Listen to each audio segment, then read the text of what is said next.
Hello दोस्तों, स्वागत है आपका सोनू की किचन में। आज सोनूस किचन में बनने जा रहा है बचे हुए चावलों से कटलेट। जी हाँ, बचे हुए चावलों से हम बनाएंगे बहुत ही शानदार कटलेट जो कि सभी को पसंद आने वाले हैं। चलिए तो इसकी फुल रेसिपी मैं आपको बताऊंगी, जिसको बनाना बड़ा ही आसान है। बहुत ही कम चीजों से हम इसे बनाकर तैयार करेंगे। जो चीजें हमें आसानी से घर पर मिल जाती हैं, उन्हीं चीजों से हम इसे बनाकर तैयार करने वाले हैं। चलिए तो इसकी फुल रेसिपी मैं आपको बताऊंगी, बिल्कुल आसान तरीका जिसको आप कभी भी बनाकर खा सकते हैं। चलिए तो बनाना शुरू करते हैं।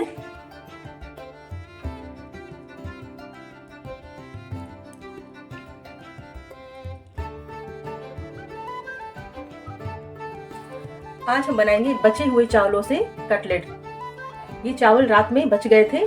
अब आज मैं इन चावलों से सुबह के नाश्ते में कटलेट बनाऊंगी। चलिए तो कैसे बनाना है ये मैं आपको बताऊंगी। किन किन चीज़ों की ज़रूरत है ये हम देख लेते हैं। हरा धनिया ले लिया है, मिर्च ले ली है, हरी प्याज ले ली है, प्याज, 2 कच्चे आलू और ये ब्रेड क्रम्स। ब्रेड को मैंने मिक्सी में डालकर पीस दिया था, जिससे ये बनकर तैयार हो गया है।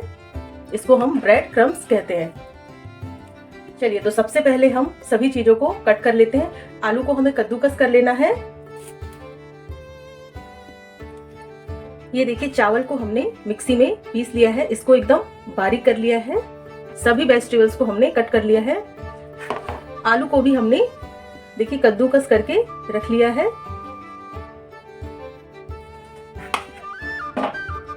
और बाइंडिंग के लिए बेसन लिया है।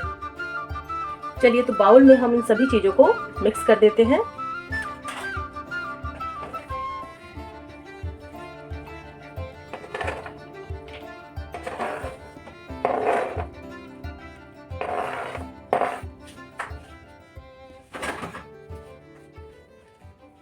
ये आलू ले लिया,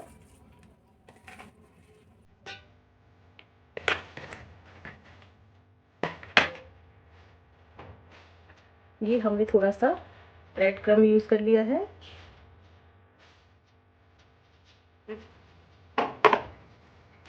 बाइंडिंग के लिए बेसन लिया है थोड़ा सा।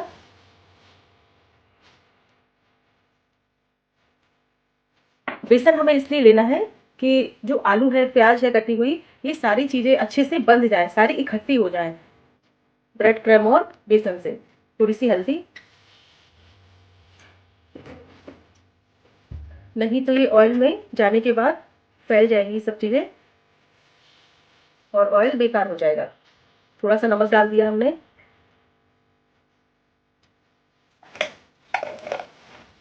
लाल मिर्च पाउडर,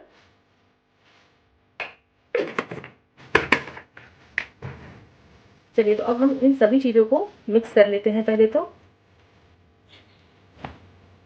देखिए, अभी हमने पानी यूज नहीं किया है बिल्कुल भी। अगर जरूरत होगी तो हम पानी यूज करेंगे।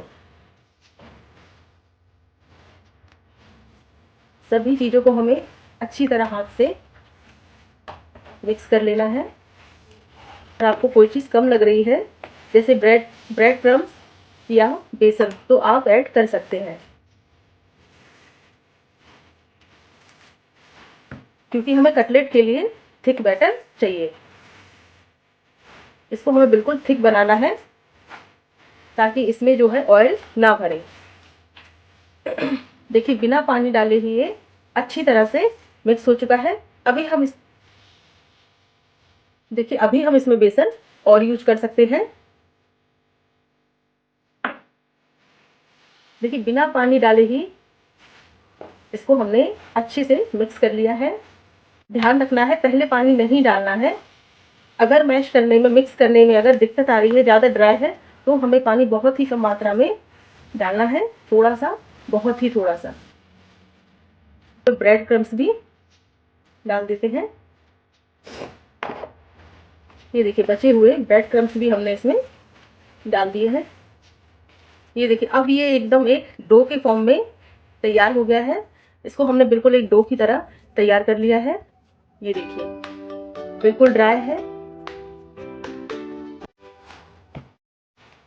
ये देखिए, अब ये बिल्कुल एक डो के फॉर्म में तैयार हो गया है। बिल्कुल भी गीला नहीं है और हाथों में भी नहीं चिपक रहा है। यानी कि जो डो है वो बिल्कुल सही तैयार हुआ है। चलिए तो अब हम इसके शेप बना लेते हैं। आप जिस भी तरह का शेप देना चाहें। देखिए मैं आपको शेप बता देती हूँ, हम किस किस शेप में इसको बनाकर तैयार कर सकते हैं।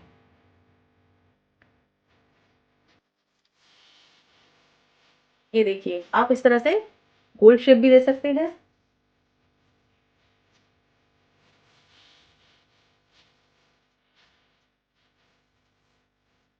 इस तरह का शेप भी हम बना सकते हैं।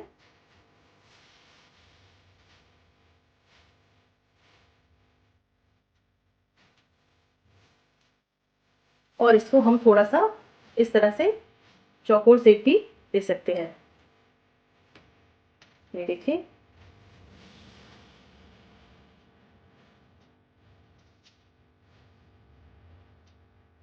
ये देखिए इस तरह से हम चौकोर शेप भी दे सकते हैं। आपको इस तरह से हमने चौकोर शेप भी दे दिया है। आपको जो भी शेप अच्छा लगे आप उसको उस शेप में तैयार करके रख लीजिए। चलिए तो अब हम इन सभी को बनाकर पहले रख लेते हैं। ये देखिए, हमने सभी शेप्स को बनाकर रख लिया है, छोटी छोटी क्यूट क्यूट टिक्की का आकार देकर। चलिए तो अब हम इसको थोड़ा सा कोट कर लेंगे। ये देखिए, हमने मैदा ले ली है एक बाउल में। एक बाउल में मैदा ले ली है। कुछ नहीं करना है हमें, सिर्फ मैदा में इसको हल्का सा ये ये देखिए, इस तरह से हमें हल्का सा बिल्कुल मैदा में इसको डालकर निकाल लेना है। इस तरह से हमें सभी कटलेट को मैदा से हल्की हल्की सी कोटिंग करनी है, बिल्कुल बहुत थोड़ी थोड़ी सी। जो एक्स्ट्रा मैदा है उसको हमें इस तरह से निकाल भी देना है। ये देखिए, इस तरह से जो एक्स्ट्रा मैदा है वो निकल जाएगी। चलिए तो सभी कटलेट को हम इसी तरह से कोट करके रख लेते हैं, कोटिंग करके। ये कटलेट पर हमने कोटिंग करके रख ली है मैदे की। चलिए तो अब हम इनको फ्राई करते हैं। ऑयल हमने गरम होने रख दिया है। देखिए ऑयल गरम हो चुका है। अब हम इसमें कटलेट को, ऑयल हमें बहुत ज़्यादा गरम नहीं करना है।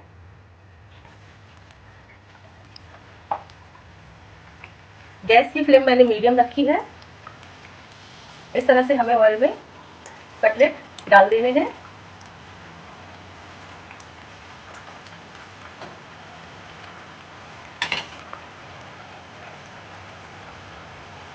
ऑयल में हमने कटलेट को डाल दिया है फ्राई होने के लिए। अब हमें इसे बार बार टच नहीं करना है, नहीं तो ये टूट जाएंगे।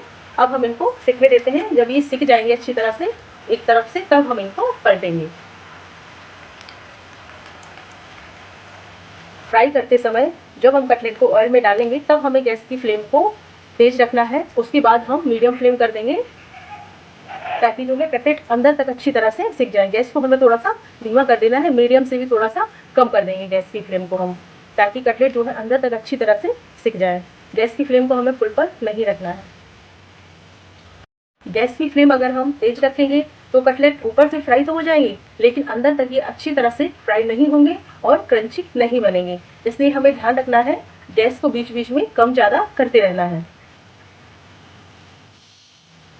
चलिए तो कटलेट को हम देख लेते हैं। एक तरफ से ये देखिए अच्छी तरह से फ्राई हो चुके हैं। गैस की फ्लेम मैंने बिल्कुल कम करके रखी हुई थी। अब हम इनको इस तरह से पलट देते हैं ताकि ये दूसरी तरफ से भी फ्राई हो जाए। ध्यान दीजिएगा, गैस की फ्लेम हमें कम ही रखनी है ताकि ये अंदर तक अच्छी तरह से सिक जाए। देखिए कलर इनका पूरी तरह से चेंज हो चुका है, अच्छी तरह से ये सिक चुके हैं। ये देखिए कटलेट दोनों तरफ से अच्छी तरह से फ्राई हो चुके हैं। चलिए तो अब हम इनको निकाल लेते हैं।